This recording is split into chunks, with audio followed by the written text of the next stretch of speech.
लखनऊ से इस वक्त की बड़ी खबर आ रही है। कल हंगामेदार हो सकता है विधानमंडल का बजट सत्र। बड़ी खबर लखनऊ से। कानून व्यवस्था, महंगाई, कोरोना संकट, गन्ना मूल्य के भुगतान और किसानों के मुद्दे पर विपक्ष को योगी सरकार कल पूरी तरह से घेरने की तैयारी में है।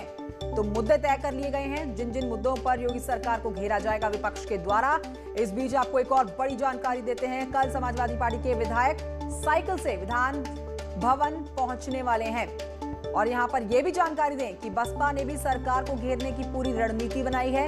आज दोपहर के 1 बजे स्पीकर ने सर्वदलीय बैठक बुलाई है, जिसमें मुख्यमंत्री योगी भी शिरकत करने वाले हैं। माना जा रहा है कि इस बैठक में स्पीकर विपक्ष से शांतिपूर्ण सदन चलाने में सहयोग की अपील करने वाले हैं और यही अपील मुख्यमंत्री योगी आदित्यनाथ ने भी आज की है कि वो उम्मीद करते हैं और अपील करते हैं कि सदन की कार्रवाई शांतिपूर्ण तरीके से की जाएगी।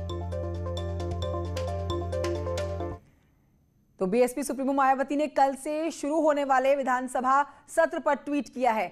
उनका ट्विटर हैंडल आपके सामने। कहती हैं कि यूपी विधानसभा के कल से शुरू हो रहे सत्र में किसानों व जनहित के अहम मुद्दों के साथ साथ अपराध नियंत्रण व कानून व्यवस्था के मामले में सरकार की घोर लापरवाही और द्वेषपूर्ण कार्रवाई के प्रति सरकार को जनता के प्रति जवाबदेह बनाने का प्रयास करने का पार्टी विधायकों का उद्देश्य कल रहेगा और यही निर्देश मायावती की तरफ से पार्टी विधायकों को दिए गए हैं।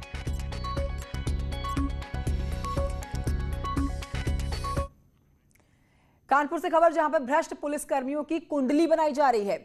इस कुंडली में जिनके ग्रह नक्षत्र वक्री होंगे उनकी नौकरी पर शनि की भारी चाल पड़ने वाली है।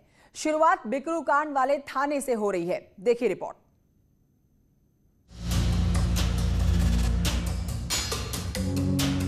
बिकरू कांड के बाद कानपुर पुलिस अपने ग्रहों की चाल सीधी करने में जुट गई है। जिन पुलिस वालों के ग्रह वक्री होंगे उनके ऊपर शनि की महादशा चलने वाली है। इशारा आप समझ गए होंगे, अब इसे विस्तार से समझिए। दरअसल बिकरू कांड के बाद कानपुर पुलिस की छवि सुधारने के लिए रेंज के सभी जिलों में तैनात पुलिसकर्मियों का डेटा तैयार कराया जा रहा है, जिससे भ्रष्ट पुलिस वालों की छानबीन की जा सके। फिलहाल पुलिस वालों की कुंडली बनाने का काम LIU को सौंपा गया है।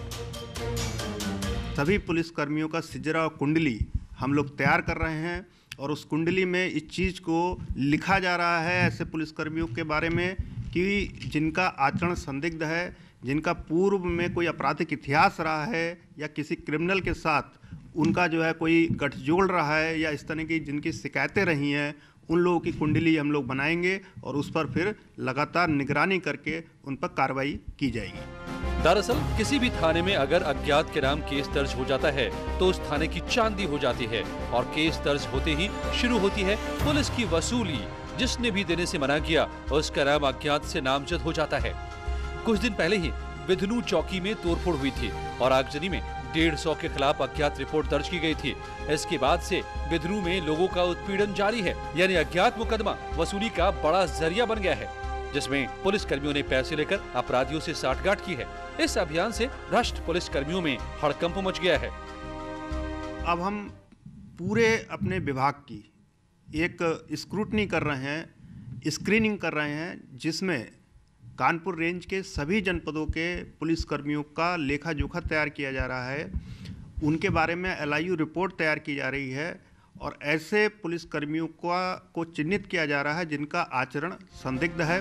कुंडली काउंसलिंग में शामिल होने आए पुलिस के अधिकारियों का कहना है कि ये बहुत अच्छी पहल है और भ्रष्ट पुलिस कर्मियों पर कार्रवाई होनी चाहिए। कि जितने भी पुलिस कर्मचारी अपराध इतिहास में मिलते हैं उनको अलग उनका नाम कुंडली बना करके उनके खिलाफ कार्रवाई की जाए। बहरहाल पुलिस की छवि सुधारने के लिए पहल अच्छी है। अब देखना है कि कानपुर में कितने पुलिस वालों की कुंडली में ग्रहों की चाल टेढ़ी मिलती है। कुंडलियां पंडित और आचार्य बनाते हैं, मगर पहली बार ऐसा है कि पुलिस के अधिकारी भ्रष्ट पुलिसकर्मियों की कुंडली बना रहे हैं, जिसकी शुरुआत कानपुर से हो चुकी है, जिसके बाद से पुलिसकर्मियों में हड़कंप मचा है। वीडियो जर्नलिस्ट आशीष पांडे के साथ Amit Ganju, news 18 Kanpur. Supreme court से इस वक्त की बड़ी खबर, चमोली हादसे पर केंद्र सरकार ने हलफनामा दिया है। हादसे का 4 धाम प्रोजेक्ट से कोई लेना देना नहीं है। केंद्र की तरफ से कहा गया है हाई पावर कमेटी ने लिखी थी इस पर चिट्ठी, प्रोजेक्ट की समीक्षा करने को कहा गया था। सुशील मेरे सहयोगी और जानकारी के साथ इस खबर पर मौजूद हैं। सुशील, सुप्रीम कोर्ट से ये बड़ी खबर, कोर्ट की तरफ से क्या कुछ कहा गया है? उत्तराखंड में चारधाम प्रोजेक्ट को लेकर सुप्रीम कोर्ट में सुनवाई होनी थी। हालांकि सुनवाई के दौरान जो हाई पावर कमेटी के चेयरमैन हैं रवि चोपड़ा, उन्होंने फिलहाल एक पत्र लिखा था और ये कहा था कि जो चारधाम प्रोजेक्ट बनाया जा रहा है, जो उत्तराखंड में केदारनाथ, बद्रीनाथ, तमाम जो ऐसे सड़क हैं उनको जोड़ने का प्रोजेक्ट है, उस पर एक बार फिर से समीक्षा की बात कही गई है।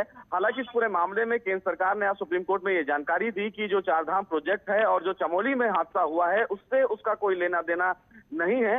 लेकिन सुप्रीम कोर्ट ने इस पूरे मामले में डिफेंस मिनिस्ट्री से, पर्यावरण मंत्रालय से जवाब तलब किया है कि क्या वाकई इस उत्तराखंड में जो चारधाम प्रोजेक्ट है उसकी समीक्षा करने की जरूरत है या नहीं। लेकिन इससे पहले जो एफिडेविट फिलहाल उत्तर प्रदेश सरकार और उत्तराखंड सरकार और डिफेंस मिनिस्ट्री की तरफ से दाखिल किया गया, उसमें साफ तौर से ये कहा गया था कि जो चारधाम प्रोजेक्ट है उस प्रोजेक्ट से सेना को काफी आसानी होगी, क्योंकि चीन का जो बॉर्डर जोड़ता है वो फिलहाल इस चारधाम प्रोजेक्ट की जो सड़कें बनाई जाएंगी उससे उन्हें काफी आसानी होगी।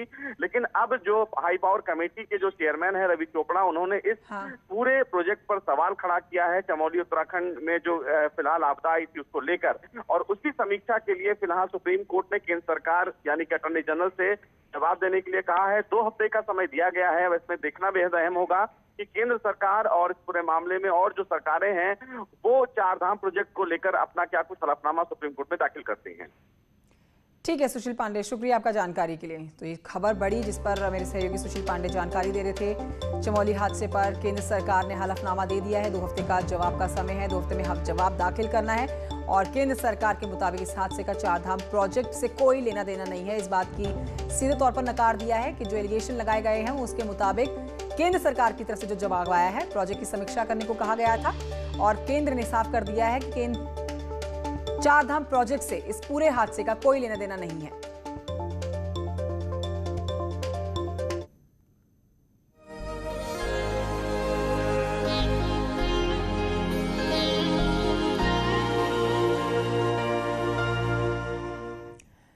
आगे बढ़ते हैं, आपको एक अच्छी खबर बताते हैं। वाराणसी से अच्छी खबर है, जहां के युवा वैज्ञानिकों ने एक ऐसा हेलमेट तैयार किया है जो जान की हिफाजत करने के साथ साथ आपकी बाइक का पेट्रोल भी बचाएगा। इतना ही नहीं, हादसे के वक्त आपको अस्पताल पहुंचाने में मदद भी करेगा। देखिए रिपोर्ट।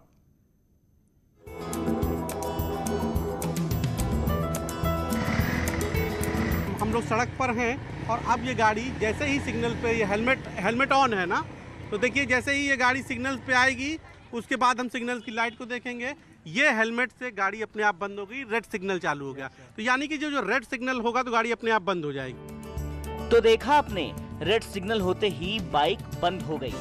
और ये कमाल बाइक का नहीं बल्कि हेलमेट का है। जी हाँ, वाराणसी के 3 होनहार छात्रों ने ऐसा हेलमेट तैयार किया जो जिंदगी के साथ साथ पेट्रोल की भी बचत कराएगा। आमतौर पर किसी भी सिग्नल पर रेड लाइट होते ही आप रुक जाते हैं और मैनुअली गाड़ी को बंद करते हैं। कभी कभी आप गाड़ी को बंद करना भूल भी जाते हैं, लेकिन जब इस हेलमेट को पहनकर आप ट्रैफिक सिग्नल पर पहुंचेंगे तो खुद ब खुद गाड़ी बंद हो जाएगी। रेड लाइट के दौरान आप चाहकर भी गाड़ी स्टार्ट नहीं कर पाएंगे। यही नहीं, जैसे ही सिग्नल ग्रीन होगा तो गाड़ी ऑटोमेटिक स्टार्ट हो जाएगी। ये पूरा है जो है कि रेडियो फ्रिक्वेंसी के ऊपर डिपेंड है। हाँ। जो कि हमेशा जो कि अगर हेलमेट हम जब भी लगाएंगे तभी हमारी बाइक स्टार्ट होगी और हेलमेट जैसे ही उतार देंगे हम लोग तो बाइक ऑटोमेटिकली बंद हो जाएगी। और जिसके बाद और दूसरा फीचर ये है कि अगर रेड सिग्नल रहेगा ट्रैफिक पे तो ऑटोमेटिकली तब भी बाइक बंद हो जाएगी और जैसे ग्रीन होगा तब भी स्टार्ट हो जाएगी और जिससे कि हमारा फ्यूल बचेगा। खास बात यह है कि ये हेलमेट तभी काम करेगा जब आप ट्रैफिक सिग्नल के करीब 50 मीटर के दायरे में खड़े होंगे। यही नहीं, छात्रों ने ये भी बताया कि ये स्मार्ट हेलमेट सिर्फ पेट्रोल ही नहीं बचाएगा बल्कि आपकी जिंदगी की भी सुरक्षा करेगा।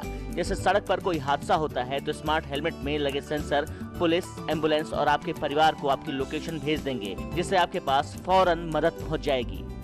अगर हम लोग देखते हैं कि लेट होने की वजह से कई लोगों की जान चली जाती है एक्सीडेंट की वजह से, जो कि हम लोग इससे काफ़ी बचाव कर सकते हैं। Smart helmet radio frequency transmitter पर काम करता है। इस स्मार्ट हेलमेट डिवाइस में 2 ट्रांसमीटर और 1 रिसीवर लगा है। रिसीवर हमारी बाइक में लगाया जाएगा, एक ट्रांसमीटर हमारे हेलमेट में लगा है जो हेलमेट के पहनने के बाद एक्टिवेट हो जाएगा।